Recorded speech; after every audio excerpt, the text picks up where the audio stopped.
Months after the deaths of dozens of children in July's deadly flooding, this evening we're getting a clear picture of how Camp Mystic in Kerr County plans to defend itself against accusations those lives could have been saved.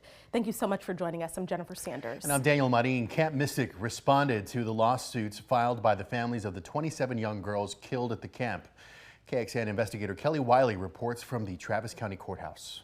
In their response, attorneys for Camp Mystic said the deaths of those 27 campers and counselors was caused directly and exclusively by the violence of nature. The attorneys also said their deaths could not have been prevented by reasonable foresight or care. And this is in response to allegations made on behalf of the families who lost their daughters in that deadly flooding.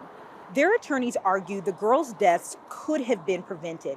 Their attorneys also allege Mystic ordered campers to stay in their cabins and claimed had the girls been advised to move to higher ground sooner, it would have saved their lives. Attorneys for the families also allege Camp Mystic knowingly operated in a high-risk flood zone, but leveraged appeals to FEMA to have the designation removed. This is addressed specifically in the camp's response. Camp Mystic's attorneys claim the cabins where the youngest campers stayed are not in the flood zone. Their attorneys also said accusations that Camp Mystic somehow changed or altered FEMA's 100-year floodplain elevation is false. Camp's attorneys go on to claim those cabins had no flooding history. While this case is being adjudicated, we know there are 2 new laws that add several safety requirements for summer camps, and that is a direct result of the push for reform from Heavens 27, that group of families who lost their children during the deadly flooding at Camp Mystic. In Austin, Kelly Wiley, KXAN Investigates. All right, Kelly, thank you so much. That July disaster exposed gaps in alert system, and that's why a Texas congressman whose daughters attended Camp Mystic during the flash floods is advocating for new legislation to strengthen emergency preparedness for the state as well as the nation. Anik Joseph spoke to U.S. Representative August Pfluger about how he hopes he can fix the problem. Congressman August Pfluger pushing new legislation to modernize emergency alert systems following deadly flooding in central Texas. During a House hearing, Pfluger spoke emotionally about Camp Mystic, where his daughters were attending when floodwaters swept through the area.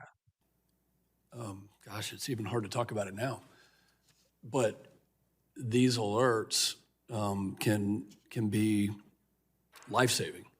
His proposed Mystic Alerts Act would integrate satellite technology into wireless emergency alerts, reaching rural areas and locations with damaged infrastructure. It's going to take a little bit of time and a little bit of money because we have to make sure we have sufficient satellites up and operational. And as you know, Congressman, we're on our way there, planning to launch 45 to 60 satellites this year. Experts testified the move would help close the digital divide, strengthening emergency preparedness nationwide. And this is something, technologically speaking, that y'all have a solution for, and to prevent that from happening, not just there, but in any area, in any circumstance. Pfluger's push comes about 5 months after one of the deadliest floods in Texas history. In San Angelo, Texas, Anik Joseph reporting. And just yesterday, we told you about the Texas Water Development Board speeding up the process to get warning sirens installed in flood-prone areas. This after state lawmakers set aside $50 million in funding for certain areas of the state.